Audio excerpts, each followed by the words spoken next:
Have you ever really looked at a flower? Gone past just the pretty colors and the nice smell? Well, let's do that right now. Today, we're going to peel back the petals and find a whole world of incredible biological engineering hiding inside. So let's just start with the most basic question of all. We buy them, we gift them, we put them in vases, but what is a flower actually for? Is its whole job just to look good? The real answer is way more intense.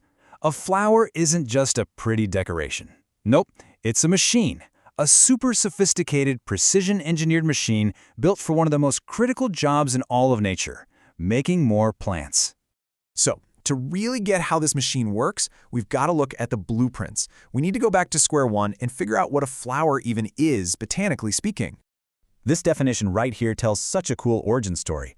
A flower isn't something totally separate from the plant. It's actually a stem that decided, you know what, I'm done growing up, and instead, it transformed its leaves into all the special parts needed for reproduction. Talk about a glow-up. That's evolution at its most creative, for sure. And this whole structure is organized with amazing precision. A typical flower is built in 4 layers, or as botanists call them, whorls. They're arranged one inside the other. You can kind of think of them like Russian nesting dolls, where every single layer has its own very specific job to do. All right, so let's take a little tour of this machine, shall we? We're going to start from the very outside and work our way right into the heart of the flower, looking at each of these 4 whorls one by one. So here's our game plan. We'll start with the outermost layer, the calyx, which is all about protection. Then the flashy corolla. And then we get to the business end, the male parts, the androecium, and right in the middle, the female parts, the gynoecium. The first 2 layers are basically the support staff and the advertising team. The calyx, that's the flower's security detail. Its little green leaves, the sepals, wrap the flower up tight when it's just a bud, keeping it safe. Then, when it's showtime, the corolla opens up. This is the marketing department. All those bright, colorful, fragrant petals are basically a giant billboard shouting, "Hey, bees, pollinators, the good stuff is over here." Okay, moving one layer in, we get to whorl number 3, the androecium. These are the male parts. It's made up of these things called stamens. And each stamen is pretty simple, really. It's just a long stalk called a filament, and on top of that is the anther. The anther, well, that's the pollen factory, cranking out thousands of tiny grains packed with all the male genetic info. And dead center, in the most protected spot, you'll find the gynoecium, the female organ.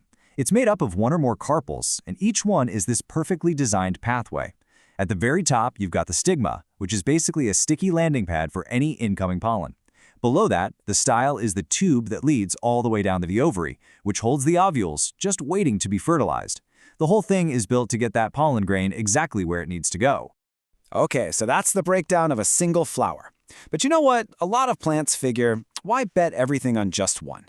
They use a much bigger, much more strategic approach by grouping their flowers together. It makes sense, right? Why put up one little ad when you can create a giant flashy billboard? By grouping their flowers, plants create a much bigger visual show, which seriously amps up their chances of getting pollinated. And this grouping isn't just a random bunch, oh no. It's a super organized structure called an inflorescence. You really can think of it like an architectural blueprint that lays out exactly how and where each flower is placed on the stem. And just like with buildings, there are a ton of different blueprints out there.